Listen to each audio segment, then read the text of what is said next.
Here are 10 signs you have an avoidant attachment style or you're dating someone who does. This is part 2, and if you want to watch part 1, check out my page. It'll be the very most recent video. If you're new to my content, my name is Charlie and I help other people heal their attachment styles. The 6th most common sign of an avoidant attachment style is often feeling misunderstood. This is usually the result of simply not communicating your needs within a connection.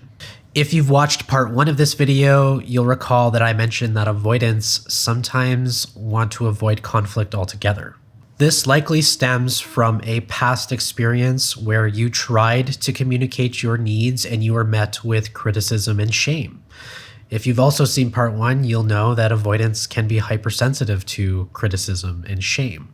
It's what shapes their attachment style. After a lifetime of receiving criticism and shame, you eventually adopt a what's the point mentality, where you just then decide to avoid conflict altogether and not bring up your needs. But this in itself is a self-fulfilling prophecy. Sign number 7, unhealthy interdependence. Deep down, many avoidants believe that everybody should be able to take care of themselves in the same way that they can for themselves. Since they can typically be thought of as lone wolves, they tend to lean very heavily onto independence, which is the exact polar opposite for the anxious preoccupied, which is usually codependence. This often results in missed bids of communication within connection because healthy interdependence is characterized by both a well balance of independence and connection. Sign number 8, avoidance can desire low-effort relationships without conflict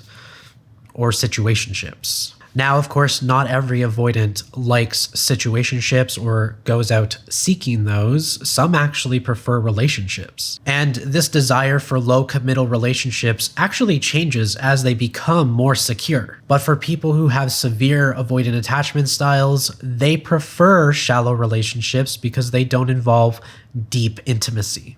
Sign number 9, they can suddenly lose interest in relationships. Now, this isn't to suggest that only avoidants lose interest suddenly in relationships. Any attachment style can feel that, but avoidants tend to be the one that experience it the most. The more a relationship becomes intimate, the more their fears become activated. You see, avoidants tend to operate in a feelings versus fears type of mentality. The more something feels good, the less they feel afraid. And the more deep a relationship becomes, the more their fears become activated, which can subconsciously push them into a flaw-finding mode. If you can spot their flaws, you can prove to yourself that they are unsafe, and therefore you should avoid a connection with them because it no longer feels good.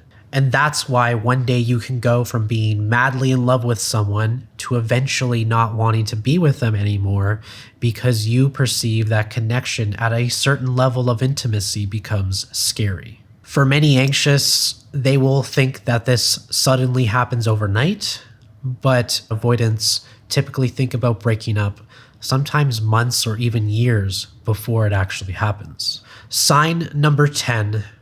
You have a deep belief that you are not good enough. This is a belief that is very, very deeply subconscious for avoidants.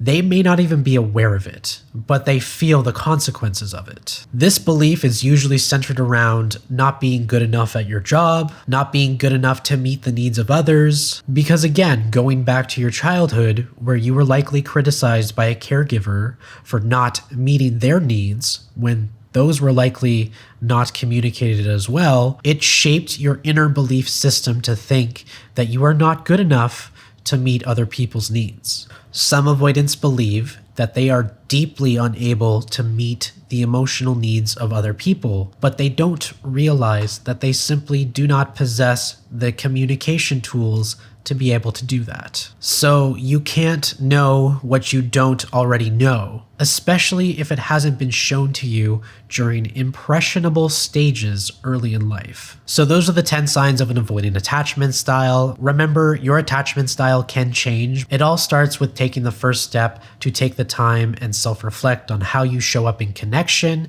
how you choose to disconnect with other people, and most importantly, how you communicate with yourself.